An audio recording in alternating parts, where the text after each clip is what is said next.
We Faw Down is a 1928 surreal silent comedy starring Laurel and Hardy and directed by Leo McCarey. It was shot in August and September 1928, and released by Metro-Goldwyn-Mayer on December 29 of that year, with synchronized music and sound effects in theaters wide for sound. The plot line was later reworked into one of Laurel and Hardy's most celebrated films, Sons of the Desert. Plot: the boys tell their wives they have a business engagement, then sneak off to a poker game. En route, they stop to help two young ladies with a flat tire, and wind up splattered with mud. The girls invite them up to their apartment while their clothes dry, and all proceed to get roaring drunk. A boyfriend appears, sending the duo scrambling out the back window, in full view of their wives. Production and exhibition. This is the first Laurel and Hardy film with Leo McCarey in the director's chair after more than a year guiding the team's character's development as supervisor. He would go on to direct Their Best Silence, and eventually to win Best Director Oscars for the feature films The Awful Truth and Going My Way. A contemporary account says that the basic story was contributed, unusually, by Oliver Hardy, who had heard similar gossip from his laundress.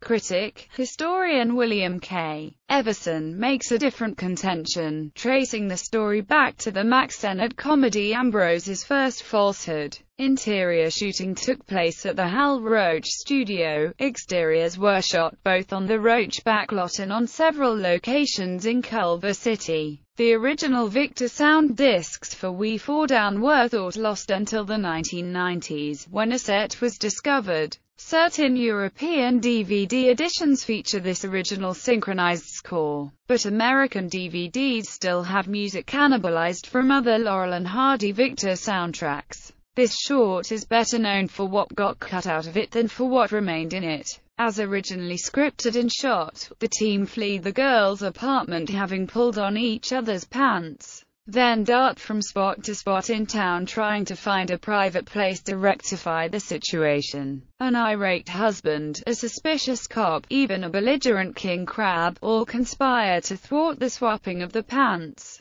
Excised from We Faw Down, the footage would be used for their next film Liberty. 10 years later, Stan Laurel would dust off his final shot concept from We Faw Down to end the feature film Blockheads. Cast: Stan Laurel as Stanley, Oliver Hardy as Aloy, Bess Flowers as Mrs. Laurel, Vivian Oakland as Mrs. Hardy, Kay Deslies as Kelly's girlfriend, Vera White as Kay's friend, George Katsounaris' first round Kelly. Critical reception. Critic Leslie Halliwell as terse, even by his own standards of brevity. Moderate star comedy, later elaborated in Sons of the Desert. Laurel and Hardy encyclopedia author Glenn Mitchell is likewise succinct. Typical of their matrimonial comedies, he writes, Bruce Calvert is a silent film expert and a film still guru. Writing at allmovie.com, Calvert says of We Faw Down, while this film is only an average comedy, it is still worth a look.